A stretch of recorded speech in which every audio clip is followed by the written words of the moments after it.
Good morning guys, welcome back. स्वागत है आपका समाधान स्टडी यूट्यूब चैनल में। आप सभी विद्यार्थी यहाँ पर ध्यान दीजिएगा। ऐसे टेक्निकल प्रॉब्लम के कारण मैं यह क्लास आपकी ऑफलाइन डाल रहा हूँ गाइज़। तो मैं चाहता हूँ कि आप सभी स्टूडेंट जो है इस क्लास को अधिक से अधिक शेयर करेंगे। जिन स्टूडेंट ने पुरानी क्लासेस नहीं देखा है वो पुरानी क्लासेस ज़रूर से देखेगा। मैं नहीं चाहता कि आपका किसी भी कंडीशन पर लॉस हो, इसलिए मैं गाइज़ आपके लिए रिकॉर्डेड वीडियो डाल रहा हूँ और यह बहुत इंपॉर्टेंट है। अगर आपको ऐसा लगता है कि हाँ सर, आप हमारे लिए बहुत मेहनत कर रहे हैं तो सेशन को शेयर कर दीजिएगा और लाइक के बटन ज़रूर से दबाइएगा। तो चलिए मैं सेशन स्टार्ट कर रहा हूँ, अब ज़्यादा टाइम नहीं लगाऊंगा। आप लोग जो है लाइन से क्वेश्चन को लगाइएगा। और अगर आपके अपनी नोट्स बना रहे हैं तो आप अच्छा होगा कि आप लोग अपनी नोट्स ही बनाइए, ताकि आपको जो लॉन्ग टाइम तक यह याद रहे। और ये जो क्वेश्चन मैं अभी करवाने वाला हूँ यह क्वेश्चन ओनली प्रीवियस ईयर के आए हुए क्वेश्चन है। तो चलिए मैं सेशन स्टार्ट कर रहा हूँ। बहुत महत्वपूर्ण है आप सभी स्टूडेंट के लिए और सभी विद्यार्थियों के लिए। हम अभी जो पढ़ रहे हैं केमिस्ट्री पढ़ रहे हैं, इसके बाद भी मैं बायोलॉजी वाला भी मैं रिकॉर्डेड वीडियो डाल रहा हूँ आपके लिए। तो बिल्कुल भी परेशान ना हो, आज क्लास नहीं लगेगी, ऐसा ऐसा कभी भी नहीं होगा कि आपकी क्लास नहीं लगेगी। टेक्निकल प्रॉब्लम है तो मैं ऑफलाइन क्लासेस डालूंगा, बट आपकी क्लास तो लगना श्योर ही है। चलिए, और मुझे अंतिम में अपने मार्क्स जरूर कमेंट्स करके बताइएगा कि आपने कितने मार्क्स लाया है। आज मैं 30 क्वेश्चन करवाने वाला हूँ और 30 क्वेश्चन में आपको बताना है कि आपने कितने मार्क्स को गेन किया है। देखिएगा, पहला क्वेश्चन देखिएगा विद्यार्थी, और समझ ना आए आपको तो मुझे कमेंट सेक्शन में जरूर से कमेंट कीजिएगा। तो कल लाइव वाली क्लास में मैं आपको समझा दूंगा कि वो कैसे से कैसे प्रूफ हुआ था।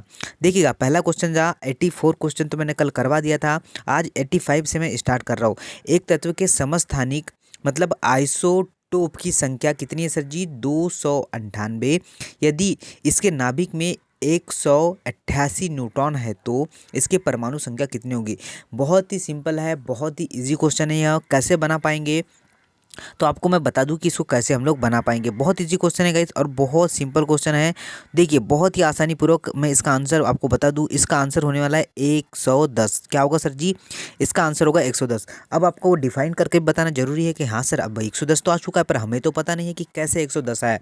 कुछ भी नहीं करना था हमें, द्रव्यमान की संख्या, ठीक है, द्रव्यमान संख्या कितनी दी है हमारे पास सर जी? 298 माइनस क्या करना है? न्यूट्रॉनों की संख्या कितनी सर जी? 188। कितना होगा? 8 में से 8 जाएगा 0, 9 में से 8 जाएगा 1 और 2 में से 1 जाएगा 1, मतलब 110 इसका सही आंसर होगा। 110 परमाणु इसका सही आंसर होगा। और आशा करता हूँ आपको इतने सिंपल वे से समझ में आ चुका होगा। इंपॉर्टेंट फैक्ट है, अब इंपॉर्टेंट फैक्ट कौन कौन से है वह मैं आपको कवर अप करवाता हूँ, ठीक है गाइज। इंपॉर्टेंट फैक्ट जो हमारे पास क्या क्या है इसके बारे में दिए इस क्वेश्चन से। तो हमारा एक ही मकसद है कि आपको अच्छे से अच्छा कंटेंट हम लोग प्रोवाइड करें। देखिएगा, एक तत्व के समस्थानिक की संख्या 298, यदि उसके नाभिक में 188 न्यूट्रॉन है तो उसकी परमाणु संख्या कितनी होगी? 110 होगी। परमाणु संख्या नाभिक में उपस्थित प्रोटॉन की संख्या के प्रोटॉन की संख्या कुल संख्या होती है। और नाभिक में क्या होता है सर जी? प्रोटॉन प्लस न्यूट्रॉन होते हैं, मैंने कल वाली क्लास में आपको बताया था। और उसके इर्द गिर्द इलेक्ट्रॉन घूमते रहते हैं। इलेक्ट्रॉन पर नेगेटिव चार्ज होता है, यह भी आपको ध्यान रखना है। देखिएगा, यह जो फॉर्मूला मैंने अभी आपको फॉर्मूला के तौर पर बताया था, द्रव्यमान संख्या दिया है बराबर क्या होगा? प्रोटॉनों की संख्या प्लस न्यूट्रॉनों की संख्या। बट हमें परमाणु संख्या निकालना था, इसलिए हमें माइनस करना पड़ेगा, क्योंकि हमें द्रव्यमान संख्या दिया था और हमें न्यूट्रॉनों की संख्या दिया था। तो हमें प्रोटॉनों की संख्या निकालना था, तो ईजिली हमने इसे माइनस कर दिया था। चलिए देखिए, सॉल्यूशन यहाँ पर मैंने दे रखा है, इजी वे से समझा दिया है मैंने, सॉल्यूशन भी यहाँ पर दे रखा है। देखिएगा, समस्थानिक में समान परमाणु क्रमांक परंतु भिन्न भिन्न क्या होते हैं गाइज? द्रव्यमान क्या होते हैं? देखिए, एक मैं पुनः रिपीट कर दूं। समस्थानिक के समान परमाणु क्रमांक परंतु भिन्न परमाणु द्रव्यमानों के परमाणु होते हैं। द्रव्यमानों के परमाणु होते हैं। हाँ, बिल्कुल सही कहा आपने। सबसे अधिक समस्थानिक वाला तत्व कौन सा है? पोलेनियम। अगर आपसे पूछ ले एग्जामिनर कि सबसे अधिक समस्थानिक किसके हैं तो आपको क्या लिखना है? तो सबसे अधिक है पोलेनियम के। किसके सर जी? पोलेनियम। हाइड्रोजन के समस्थानिक कौन कौन से? तो हाइड्रोजन के होते हैं, चलिए हाइड्रोजन के क्या क्या होता है? तो एक होता है ये इस तरीके से, देखिए यहाँ पर एच एच होगा तो एच नीचे में क्या होगा? समस्थानिक होते हैं। तो एक होता है द्रव्यमान संख्या और एक होता है द्रव्यमान परमाणु संख्या। तो दोनों देखिए यहाँ पर भिन्न भिन्न होते हैं, यह भी आपको ध्यान रखना है। चलिए अब मैं नेक्स्ट क्वेश्चन की ओर बढ़ता हूँ गाइस। यह जो फैक्ट है आपको लर्न करने के लिए मैं प्रोवाइड करता हूँ, ताकि आप जो है आपका जो जीके स्ट्रांग हो, आपकी केमिस्ट्री स्ट्रांग हो, इसलिए मैं आपको यह जो प्रोवाइड करता रहता हूँ। चलिएगा, देखिए अब नेक्स्ट क्वेश्चन है क्वेश्चन क्रमांक 2, जो है आज का 86 है, जो मैं सीरियल वाइज करवाता हूँ। देखिएगा, निम्नलिखित तत्वों में से कौन सा बहुपरमाणविक है? सोडियम, सल्फर, आर्गन या फिर आपका ऑक्सीजन। तो आप लोग जो है ऑफलाइन भी हमें कमेंट्स कर सकते हैं, ऐसी कोई भी प्रॉब्लम नहीं आएगी आपको। आपके सभी जो क्वेश्चनों का मैं रिप्लाई जरूर करता हूँ। आपका आंसर जो आप लोग प्रोवाइड करते हैं, अपना फीडबैक दे देते हैं। हमारे लिए आपका फीडबैक ही बहुत मायने रखता है गाइस, कि आप लोग फीडबैक हमारे लिए क्या प्रोवाइड करते हैं, कि हमारे क्लास से आपको समझ में आता है, कुछ आपको बेनिफिट मिलता है। तो इस फीडबैक से ही हमें संतुष्टि मिलती है कि हाँ, बच्चा हमसे पढ़ रहा है, मतलब कुछ सीख रहा है। चलिए, तो सर जी इसका आंसर क्या होगा? निम्नलिखित तत्वों में से कौन सा बहुपरमाणविक है? तो ऑप्शन नंबर बी सर जी सल्फर बहुपरमाणविक है। क्या है? बहुपरमाणविक पूछ लेगा हमसे तो क्या है सर जी? सल्फर है। अब कैसे है तो देखिए, यहाँ पर आप लोग डिफाइन कर दिया है मैंने। देखिए, इसका सूत्र पूछ लेगा आपको तो क्या होता है? S8 होता है। किसका सूत्र सर जी? सल्फर का। किसका? सल्फर का सूत्र पूछ लेगा। ये 8 परमाणु से बना होता है। अगर आपको पूछ लेगा कि ये कितने परमाणुओं से बना है, तो हम लोग को क्या लिखना है सर जी? यह 8 परमाणुओं से बना है। उसके बाद देखिए, सल्फर का परमाणु संख्या कितनी है सर जी? तो 18 है। सॉरी गाइस, 16 है। कितनी है परमाणु संख्या? कितनी? 16 ही।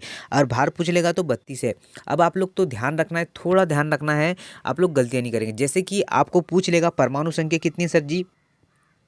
सल्फर की कितनी पूछ लेगा? सल्फर की 16 है। तो आप लोग दुगुना करते जाइएगा, ठीक है? कितना करेंगे? अगर आपको परमाणु भार पूछ लेगा तो दुगुना करते जाइए।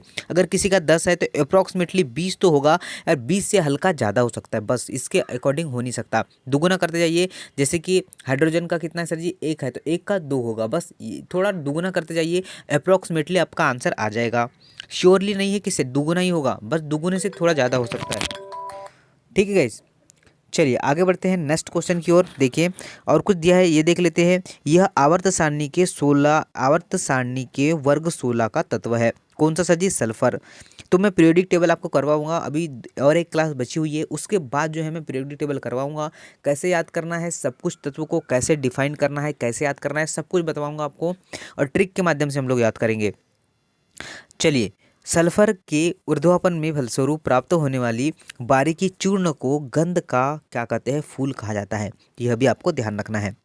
चलिए गाइस, आज की पीडीएफ भी मैं आपको प्रोवाइड कर दूंगा, बिल्कुल भी परेशान ना होइएगा। बस आप लोग ध्यानपूर्वक अभी सुनिएगा।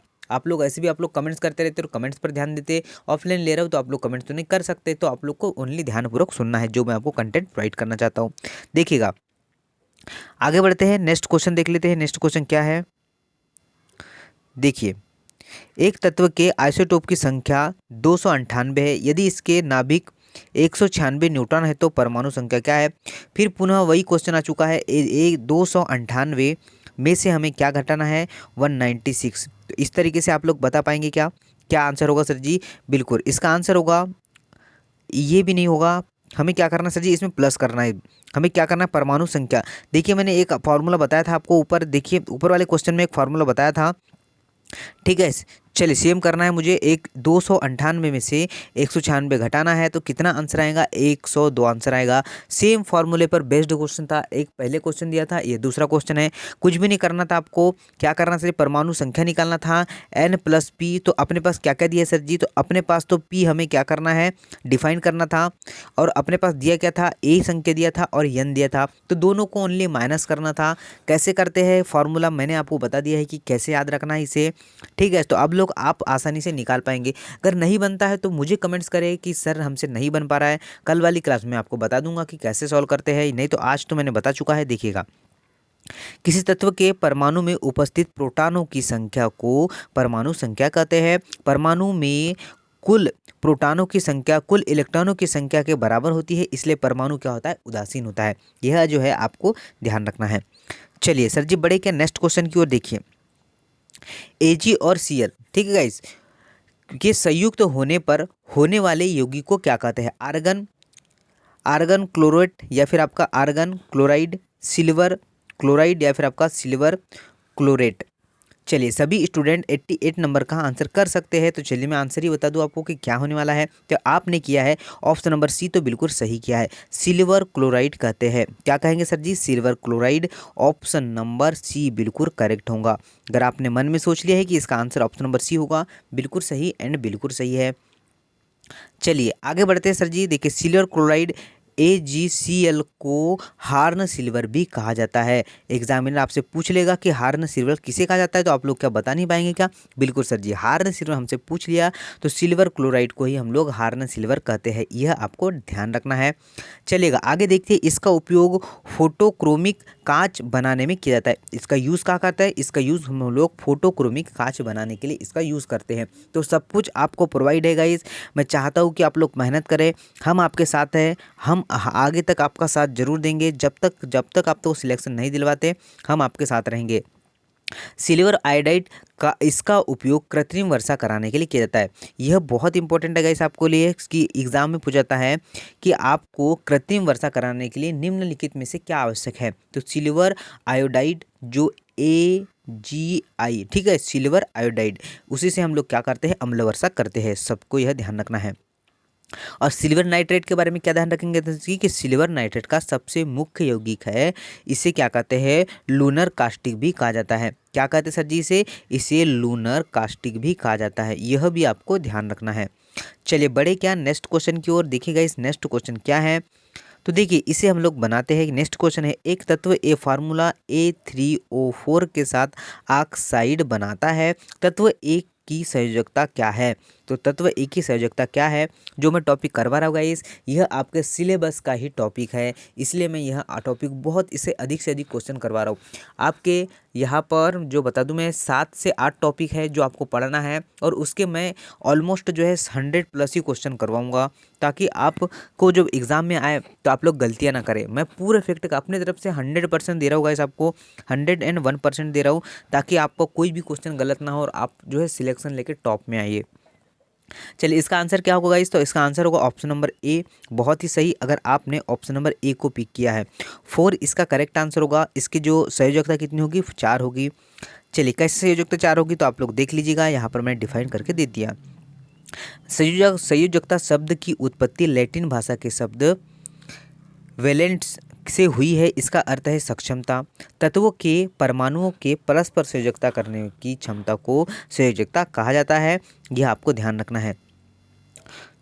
चलिए सोडियम की संयोजकता अगर पूछ लेगा तो कितनी होती है सर जी? 1 होती है। सोडियम की Na की संयोजकता कितनी होती है? 1 होती है। चलिए आगे बढ़ता हूँ गाइस, आप इसे आसानी से लर्न करने के, मुझे तो ऐसा लग रहा है कि हाँ बिल्कुल आप लोग जो है इसे याद कर ही लेंगे।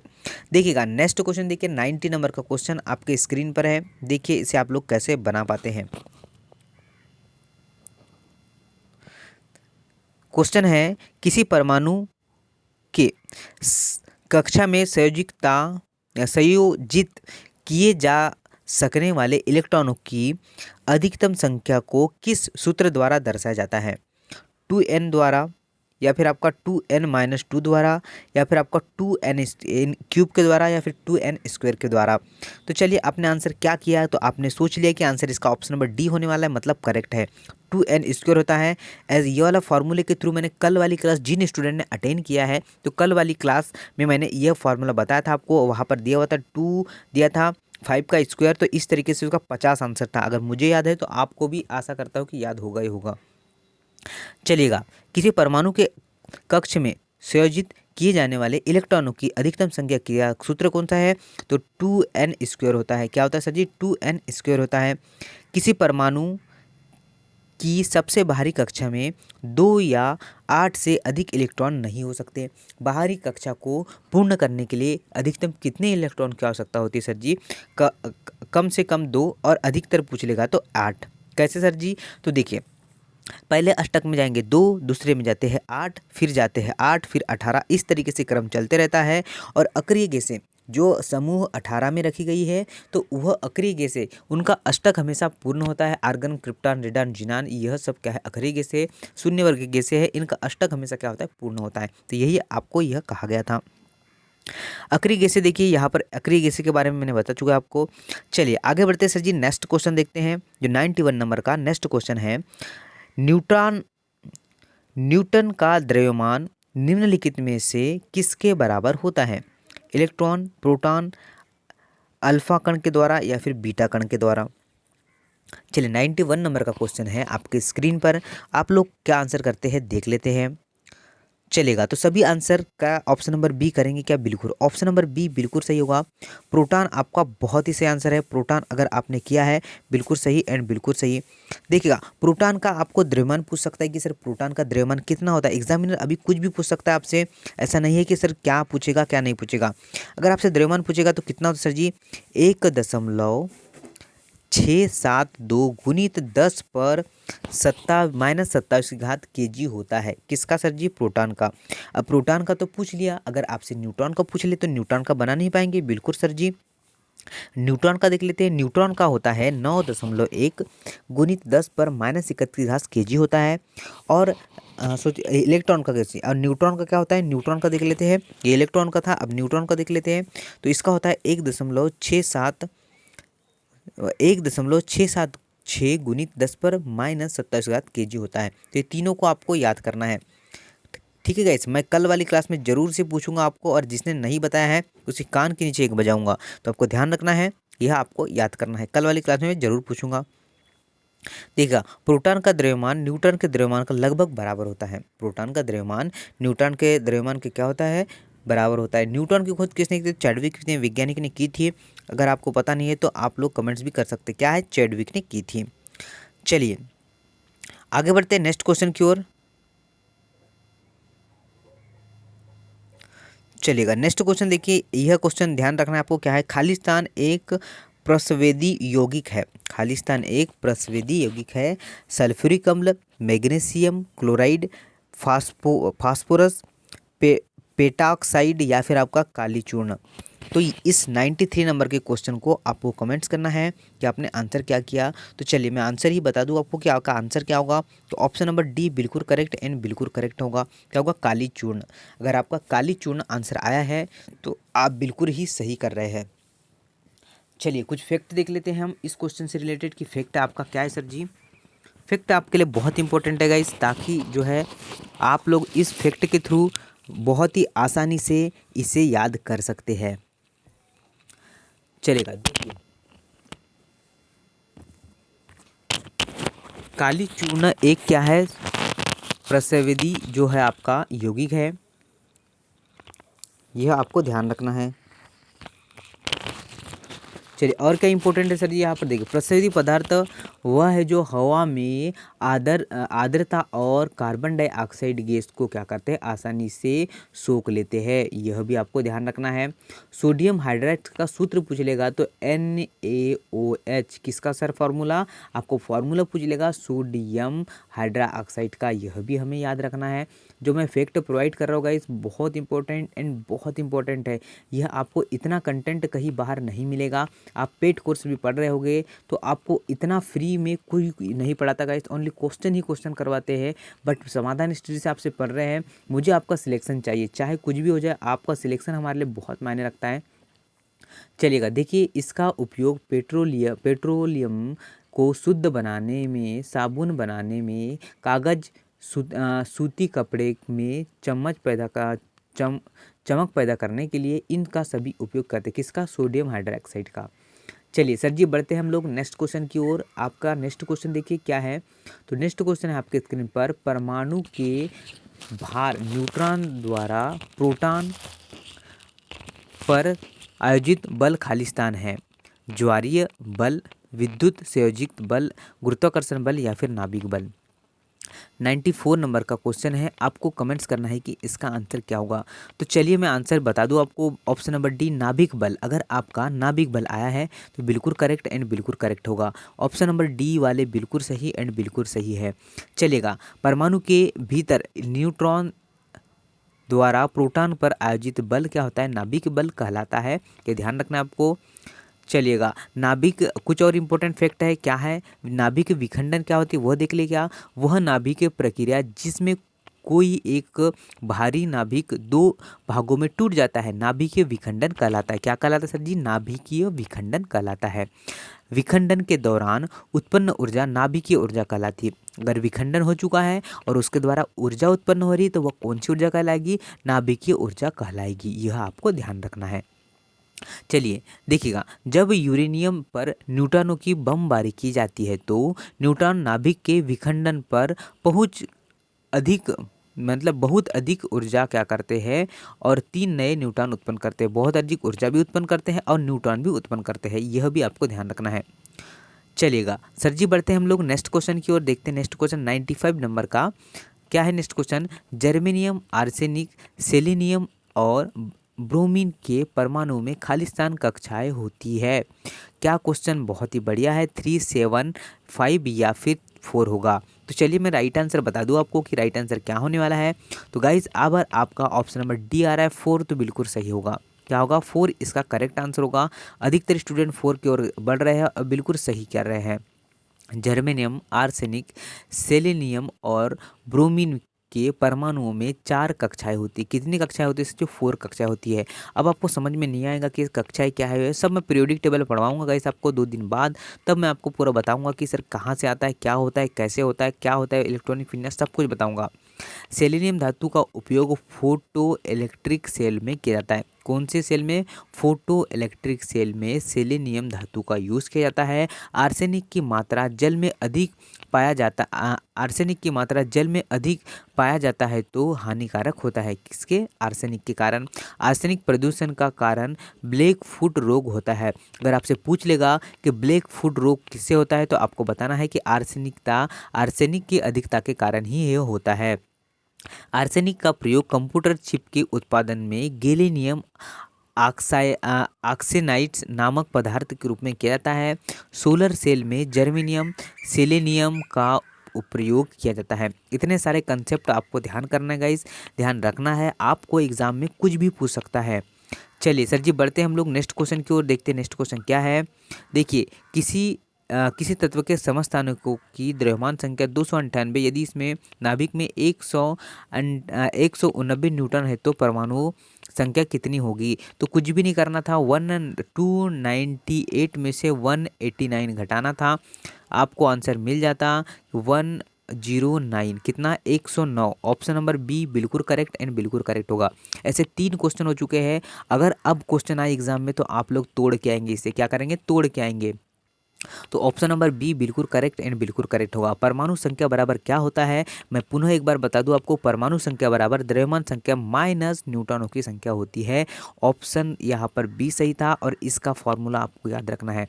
अगर फॉर्मूले याद नहीं रहते तो आप लोग रिवीजन करा करें क्लास का, ताकि फिर कभी आप लोग भूले ना। चलिए सर जी, बढ़ते हैं। एक ही तत्व के वे परमाणु जिनकी परमाणु संख्या समान किंतु द्रव्यमान संख्या क्या होती है? भिन्न भिन्न होती, समस्थानिक कहलाते हैं। क्या कहलाते हैं? समस्थानिक कहलाते हैं। समस्थानिक आइसोटोप क्या कहलाते हैं? यह आपको ध्यान रखना है। चलिए सर जी, बढ़ते हैं नेक्स्ट क्वेश्चन की ओर। देखते हैं नेक्स्ट क्वेश्चन क्या है। तो नेक्स्ट क्वेश्चन है 197 नंबर का। किसी परमाणु का उप परमाणु कण नहीं होता। इलेक्ट्रॉन, प्रोटॉन, न्यूट्रॉन या फिर जेनॉन। चलिए, इलेक्ट्रॉन पर न्यूट्रॉन नेगेटिव चार्ज होता है, प्रोटॉन पर पॉजिटिव चार्ज होता है, यह ध्यान रखना है। और न्यूट्रॉन जो होता है उदासीन होता है। ये सब कुछ मैंने आपको करवा रखा है गाइस, तो बिल्कुल आप लोग परेशान ना होइए। चलिए, ऑप्शन नंबर डी अगर आपका आया है तो बिल्कुल करेक्ट एंड बिल्कुल करेक्ट होगा। क्या होगा सर जी? ऑप्शन नंबर डी बिल्कुल सही है आपका आंसर। क्या होगा? जेनान इसका करेक्ट आंसर होगा। किसी परमाणु का उप परमाणु कण कौन सा नहीं होता? आपसे क्या पूछा सर जी? नहीं होता। तो नहीं होता, क्या नहीं होता? जेनान नहीं होता। क्या होता है? जेनान नहीं होता। जेनान सर्वाधिक यौगिक बनाने वाला क्या है? अक्रिय गैस है। जेनान क्या है? जेनान अक्रिय गैस है, यह आपको ध्यान रखना है। जेनान का प्रतीक अगर जेड क्या होता है, इसका आपको प्रतीक पूछ लेगा तो क्या होता है? XE इसका प्रतीक होता है और इनका अष्टक हमेशा पूर्ण होता है। जेनान क्या है? अक्रिय गैस है, इसलिए इसका अष्टक क्या होता है? पूर्ण होता है। इसे शून्य गैस भी कहा जाता है। परमाणु में 3 मौलिक कण हैं, इलेक्ट्रॉन, प्रोटॉन, न्यूट्रॉन। इलेक्ट्रॉन की खोज जे थॉमसन ने की थी, न्यूट्रॉन की खोज चैडविक ने की थी। यह सब कुछ आपको ध्यान रखना है, आपको मैंने करवाया है। और प्रोटॉन की खोज पूछ लेगा तो गोल्डस्टीन ने की थी। ठीक है गाइस, आशा करता हूँ अगर आपको क्लास समझ में आ रही है तो आप लोग थम्स अप कर देंगे और जो है शेयर जरूर करना है गाइस। अगर आप को समझ में आ रही है इसका मतलब सभी को भी समझ में आ जाएगी। निम्नलिखित में से किस में उतने परमाणु होंगे जितने कि 24 ग्राम मैग्नीशियम में होते हैं? 6 ग्राम सी, 16 ग्राम सी, या फिर 15 ग्राम, या फिर आपका 32 ग्राम। तो चलिए सर जी, इसका आंसर बता दीजिए कि क्या होने वाला है। इसका आंसर कितना होगा? आपका 32 होगा। कितना सर जी? 32 इसका आंसर होगा। और आपको जो है यह ध्यान रखना है। कैसे होगा? चलिए यहाँ पर मैंने डिफाइन करके बताया आपको। 32 ग्राम एस में उतने ही परमाणु होंगे जितने कि 24 ग्राम में होंगे। 24 ग्राम को किस तरीके से, तो इसमें आपको कुछ नहीं करना है, गुना करना था। गुना से आपसे बन जाएगा यह क्वेश्चन। चलिए, नहीं बनता है तो मुझे कमेंट सेक्शन में जरूर से कमेंट्स करें। चलिए, O2 का आणविक द्रव्यमान होता है। चलिए, बहुत ही इजी क्वेश्चन। O2 का, ऑक्सीजन का जो आणविक द्रव्यमान कितना होता है? 16, 32, 8 या फिर 64 होने वाला है। चलिए, सभी जो विद्यार्थी पढ़ रहे हैं समाधान स्टडी से, मैं चाहता हूँ कि एक लाइक ज़रूर करेगा और जो है सभी स्टूडेंट को जोड़ लीजिएगा। अगर आपकी क्लास नहीं होती बाय चांस किसी टाइम के ऊपर, तो टेक्निकल प्रॉब्लम, आज इतनी बारिश हो चुकी है कि टेक्निकल प्रॉब्लम ऐसी आ चुकी है कि मैं आपके साथ लाइव भी नहीं जुड़ पा रहा हूँ। तो इसका मतलब यह नहीं है कि सर आप चले जाए कहीं पर, भटकना नहीं है। समाधान स्टडी आपके साथ हर समय बना रहेगा। अगर ऑनलाइन क्लास नहीं लग रही है, इसका मतलब आपकी ऑफलाइन क्लास डलेगी, बट आपकी क्लास लगना श्योर है। चलिएगा, तो ऑप्शन नंबर बी अगर आया है तो बिल्कुल सही। कितना? 32 आपका करेक्ट आंसर होगा। 32 वाले बिल्कुल करेक्ट एंड बिल्कुल करेक्ट होंगे। ध्यान रखना है, गलतियां नहीं करना है। बहुत इजी क्वेश्चन था और आप लोग गलतियां कर लेंगे। चलिए, ऑक्सीजन का परमाणु संख्या कितनी होती है? अगर संख्या पूछ लेगा ऑक्सीजन की तो 8 होती है। और अगर द्रव्यमान संख्या मतलब आणविक द्रव्यमान पूछ लेगा तो कितना होता है? 32 होता है। क्योंकि जो होता है इसका 16 कितना होता है? इसका परमाणु द्रव्यमान होता है। मैंने पहले आपको अभी ऊपर वाली क्लास में बताया था। अगर आपको दे देगा, यह क्या देगा सर जी? अगर आपको परमाणु संख्या दे देगा तो कितनी होती है परमाणु संख्या? 18। तो उसका आपको क्या करना है? दुगुना करना है। कितना करना है? द्रव्यमान पूछ लेगा, द्रव्यमान आपको दुगुना करना है। अगर आणविक आपको पूछ लेगा द्रव्यमान, तो उसका भी क्या कर लेंगे हम लोग? डबल कर देंगे। तो क्या होगा? आपका 32 इसका करेक्ट आंसर होगा। तो इस तरीके से हम लोग इसे डिफाइन करते हैं। जस्ते का परमाणु संख्या पूछ लेगा तो 30 होता है, यह भी आपको ध्यान रखना है। सोने का परमाणु द्रव्यमान पूछ लेगा तो 196 होता है। सल्फर का परमाणु संख्या पूछ लेगा तो 18 होता है। ऑक्सीजन 2 अपर रूप होते हैं, O2 और O3, एक ओजोन होता है, यह भी आपको ध्यान रखना है। चलिए सर जी, बढ़ते हैं हम लोग नेक्स्ट क्वेश्चन की ओर। देखते हैं नेक्स्ट क्वेश्चन क्या हमें प्रोवाइड किया गया है। देखिएगा, यदि किसी तत्व का इलेक्ट्रॉनिक विन्यास 2 8 2 है तो आधुनिक आवर्त सारणी में किस आवर्त से संबंधित है? 4, 2, 3 या फिर 12। तो यह आपसे बन नहीं पाएगा। पीरियोडिक टेबल में करवाऊंगा तो आपसे यह बन जाएगा आसानी से। तो चलिए, इसका आंसर मैं आपको बता दूं, यह है तीसरे में, किसमें? थर्ड में रखा गया है। यदि किसी तत्व का इलेक्ट्रॉनिक विन्यास 2 है, 8 है और 10 है, तो यह आधुनिक आवर्त सारणी के तीसरे आवर्त में रखा गया है। अब देखिए, आधुनिक आवर्त सारणी होती कैसी है, मैं एक बार ओवरव्यू आपको बता दूं। इस तरीके से होती है, आपने भी देखा होगा। यहाँ पर होता है हाइड्रोजन, यहाँ पर होता है हीलियम सबसे ऊपर में, उसके बाद यहाँ पर पूरे तत्व होते हैं। तो पहले में 2, फिर 8 और तीसरे में क्या जाएंगे? फिर 8 जाएंगे। तो 2 और 8 कितने हुए सर जी? 10 हुए। तो 10 के बाद यह देखिए कितना दिया हुआ है आपके पास? 10 और 2 12 दिया है। तो 12 किस में आएंगे? तीसरे में आएंगे। तो इस तरीके से आपको थर्ड में यह आ जाते हैं। चलिए, समझ में आ चुका होगा आपको किस तरीके से थर्ड में आते हैं। अगर नहीं आएगा तो मैं पीरियोडिक टेबल आपको कराऊंगा, तब उसका आपको पूरा समझ में आ जाएगा। चलिए, मैग्नीशियम, जैसे कि मैग्नीशियम का दिया है इन्हें मैग्नीज का, तो मैग्नीज का कितना होता है? 12 होता है। तो यह थर्ड में आ जाएगा। चलिए देखिए, प्रथम में, द्वितीय में, तृतीय में, चतुर्थ में सब आने वाले प्रथम तत्व और अंतिम तत्व मैंने यहाँ दे रखा है। आप लोग को याद करना है गाइस, और याद करना है। आपके लिए एक ही वर्क देता हूँ मैं कि आप लोग याद करें, याद करें, मेहनत करें, मेहनत करें। मेहनत करने वाले कभी भी असफल नहीं होते हैं। चलिए देखिएगा, कार्बन परमाणु के बारे में C6C12 से क्या निष्कर्ष निकला जा सकता है? इसमें 12 न्यूट्रॉन और 6 इलेक्ट्रॉन हैं। इसमें 6 प्रोटॉन और 12 न्यूट्रॉन हैं। इसमें 6 न्यूट्रॉन और 6 प्रोटॉन हैं। इसमें 12 प्रोटॉन और 6 न्यूट्रॉन है। तो क्या होगा सर जी इसका आंसर? तो इसका आंसर होगा ऑप्शन नंबर सी, बिल्कुल सी करेक्ट होगा। इसमें 6 न्यूट्रॉन और 6 क्या सर जी? प्रोटॉन है। इसको आपको डिफाइन करना है। बहुत ही इजी क्वेश्चन था। परमाणु द्रव्यमान अगर आपको निकालने तो आपको देखिए फॉर्मूला यहाँ दे रखा है, तत्व के एक परमाणु का द्रव्यमान अपॉन 1/12 गुणित C12 परमाणु का द्रव्यमान। कार्बन आवर्त सारणी के 14वें तत्व का सदस्य है। जो आपका कार्बन है वर्ग कौन सी में रखा गया है, इसे वर्ग 14 में रखा गया है। चलिए, और सहजीवी इलेक्ट्रॉनों की संख्या पूछ लेगा तो कितनी होती है सर जी? 4 होती है। कितनी? 4 होती है। तो ये आपको ध्यान रखना है। चलिए बढ़ते हैं हम लोग नेक्स्ट क्वेश्चन की ओर आगे बढ़ते हैं, देखते हैं नेक्स्ट क्वेश्चन क्या है। चलिए गाइस देखिए, जिस परमाणु की बाह्यतम कक्षा में इलेक्ट्रॉनों की संख्या पूर्ण होती है उनकी संयोजकता खाली स्थान होती है। 1 होती है, 0 होती है, 7 होती है या फिर आपका 8 होती है। तो चलिए मैं राइट आंसर की ओर बढ़ता हूँ। राइट आंसर बता दूँ आपको, आपका राइट आंसर होगा ऑप्शन नंबर बी। क्या होगा सर जी? ऑप्शन नंबर बी होगा, बिल्कुल सही। एंड कितनी होगी? 0 होगी। देखिए, जिस परमाणु के बाह्य कक्षा में इलेक्ट्रॉनों की संख्या पूर्ण होती है उसे संयोजी इलेक्ट्रॉन क्या होते हैं? 0 होते हैं। जैसे कि अक्रिय गैस है, जैसे कि हीलियम, नियान, आर्गन, इनका अंतिम कक्षा में कितने होते हैं इलेक्ट्रॉन? 8 इलेक्ट्रॉन। इनका अष्टक क्या होता है? पूर्ण होता है।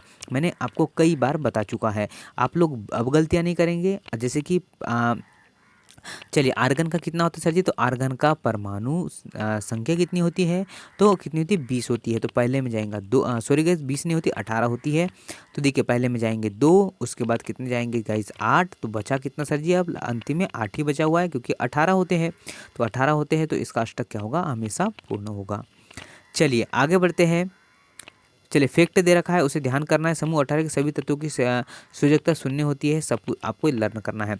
चलिए, अमोनिया में नाइट्रोजन की संयोजकता होती है। अमोनिया में नाइट्रोजन की संयोजकता कितनी होती है, यह आपको बताना है। कितनी होती है सर जी? 4 होती है, 1 होती है, 2 होती है या 3 होती है?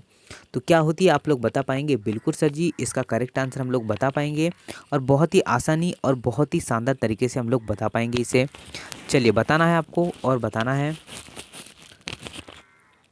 चलिए, आंसर देखिए, ऑप्शन नंबर डी होने वाला है। कितनी हो सकती? 3 होती है। चलिए, याद रहेगा आपको? बिल्कुल सर जी, लॉन्ग टाइम तक हमें याद रहेगा। अमोनिया में नाइट्रोजन की संयोजकता कितनी होती है? 3 होती है। वेरी गुड, अगर आपका ऑप्शन नंबर डी आ रहा है तो। अगर आपको पूछ लेगा कि इसका जो है सूत्र क्या होता है, तो क्या होता है? NH3। क्या होगा? अमोनिया का सूत्र पूछ लेगा तो NH3 होता है। चलिए, इंपॉर्टेंट और फैक्ट क्या है सर जी हमारे पास? तो देखिए, फैक्ट क्या है? अपने निकटतम अक्रिय गैसों की सतह इलेक्ट्रॉनिक व्याख्या प्राप्त करने में किसी परमाणु द्वारा त्याग या ग्रहित इलेक्ट्रॉनों की कुल संख्या को उस परमाणु की संयोजकता कहा जाता है। तो यह आपको ध्यान रखना है। चलिए सर जी, बढ़ते हैं नेक्स्ट क्वेश्चन की ओर। मैग्नीशियम की परमाणु संख्या कितनी है सर जी? 12 है।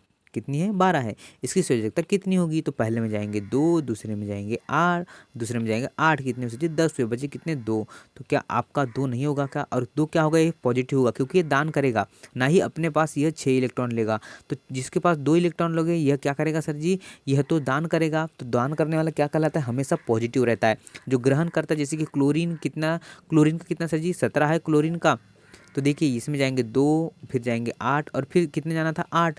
तो इसके पास तो 7 ही है सर जी। तो यह क्या करेगा? 1 इलेक्ट्रॉन ग्रहण करेगा, इसलिए इस पर हमेशा नेगेटिव चार्ज होता है। तो क्लोरीन पे हमेशा कैसा चार्ज होता है? तो क्लोरीन पे हमारा नेगेटिव चार्ज होता है, और मैग्नीशियम पे हमेशा पॉजिटिव चार्ज होता है। यह ध्यान रखना है। बहुत ही सिंपल है क्वेश्चन गाइस, अगर आप लोग थोड़ी मेहनत करते हैं तो। हाइड्रोजन की संयोजकता 1 और ऑक्सीजन की संयोजकता कितनी होती है? 2 होती है। नाइट्रोजन की संयोजकता 3 होती है। कार्बन की संयोजकता 4 होती है। तो जो लाइन से जुड़े हुए हैं, जैसे कि आपके पास 2 इलेक्ट्रॉन आपको लग रहे हैं, तो आप लोग 2 इलेक्ट्रॉन लग रहे हैं तो आपको पास क्या होगा? माइनस चार्ज होगा। अगर आपको ज़्यादा इलेक्ट्रॉन लग रहे हैं तो आप लोग क्या करेंगे? त्याग देंगे अपने इलेक्ट्रॉन्स। चलिए, परमाणु संलग्न प्रतिक्रिया स्वचालित रूप से होती है। सूर्य में, धरती के क्रोड में, परमाणु रिएक्टर में, या फिर सागर की लहरों में? तो क्या होगा सर जी? तो ऑप्शन नंबर ए, सागर की लहरों में, बिल्कुल करेक्ट एंड बिल्कुल करेक्ट होने वाला है। चलिएगा, सूर्य के सागर की लहरों नहीं, ऑप्शन नंबर ए सूर्य से होगा। संलग्न की क्रिया कहाँ होती है? सूर्य में होती है। जैसे कि हाइड्रोजन हीलियम में क्या होता है? सर्जित हो जाता है। परमाणु संलग्न प्रतिक्रिया स्वचालित रूप से सूर्य में होती है। कहाँ होती है? सूर्य में होती है। यह आपको ध्यान रखना है। सूर्य भी एक क्या है? तारा है। और यह कौन सा तारा है सर जी? तो यह इसमें गैस का गोला है। यह एक ऐसा तारा है। जब 2 या 2 से अधिक हल्के नाभिक संयुक्त होकर एक भारी नाभिक बनाते हैं तथा अत्यधिक ऊर्जा विलुप्त करते हैं, तो उस अभिक्रिया को क्या कहते हैं? नाभिक के संलयन कहते हैं। और देखिए आगे क्या है? नाभिकों को संलयित करने के लिए करीब 10⁻⁴ केल्विन के उच्च तापमान तथा अत्यंत उच्च दाब की आवश्यकता होती है। यह भी आपको ध्यान रखना है। चलिए आगे बढ़ते हैं हम लोग, और ये क्वेश्चन आपके लिए रहेगा होमवर्क। ठीक है, यह आपके लिए रहेगा होमवर्क। मैं कल वाली क्लास में इसका आंसर बताऊंगा आपको। देखिएगा क्या है होमवर्क। पोटेशियम की परमाणु संख्या 9 है और इसका द्रव्यमान संख्या कितनी है, 39 है। इसका परमाणु में न्यूट्रॉनों की संख्या आपको बताना है। वही फॉर्मूला लगाना है, आप लोग इसे आसानी से बना पाएंगे। मुझे ऐसा लग रहा है कि आपको मैंने समझा दिया है कि फॉर्मूला कैसे होता है, तो एक क्वेश्चन तो आपको बनता है। तो 107 नंबर का आपके लिए रहेगा होमवर्क। तो आप लोग इसे ज़रूर से कमेंट्स कीजिएगा, और आशा करता हूँ जितनी हमारे द्वारा अभी जो क्वेश्चन करवाए गए हैं आप लोग गैस इसका रिवीजन करेंगे, वीडियो को शेयर करेंगे। जैसे ही वीडियो अपलोड होगा आप लोग ज़रूर से देख लीजिएगा। हम्बल रिक्वेस्ट है आपसे कि आप लोग थोड़ा मेहनत करेगा। इस अभी जो है मैं माफ़ी चाहता हूँ कि आपके लाइव क्लास में नहीं जुड़ पाया है, मुझे टेक्निकल प्रॉब्लम थी, इस कारण हम नहीं जुड़ पाए हैं। आपका मैं चाहता हूँ कि आपके साथ लाइव जुड़ा रहूँ। लाइव से क्या होता है आपको ज़्यादा समझ में आता है। ठीक है, तो आप थोड़ा मैनेज कीजिएगा। पीडीएफ जो है मैं प्रोवाइड कर दूंगा ग्रुप में, टेलीग्राम ग्रुप समाधान स्टडी जिसका नाम है, आपको वहाँ से पीडीएफ मिल जाएगा। और जिन स्टूडेंट ने हमें इंस्टाग्राम पर फॉलो नहीं किया गया है तो इंस्टाग्राम पर फॉलो करें समाधान स्टडी, उसी उसका भी समाधान स्टडी ही नाम है। आपको लोगो मिल जाएगा स्टडी का, तो आप लोग उसे फॉलो करें। फॉलो करने से क्या बेनिफिट मिलेगा, फॉलो करने से आपको बेनिफिट यह मिलेगा कि वहाँ पर मैं कुछ भी जो ऑफिशियली अपडेट आती है मैं वहाँ पोस्टर के माध्यम शेयर करता हूँ। आप लोग वहाँ से भी जुड़कर उसका बेनिफिट उठा सकते हैं। जय हिंद बच्चों, मिलता हूँ आपको नेक्स्ट क्लास में। जय हिंद, वेलकम बैक।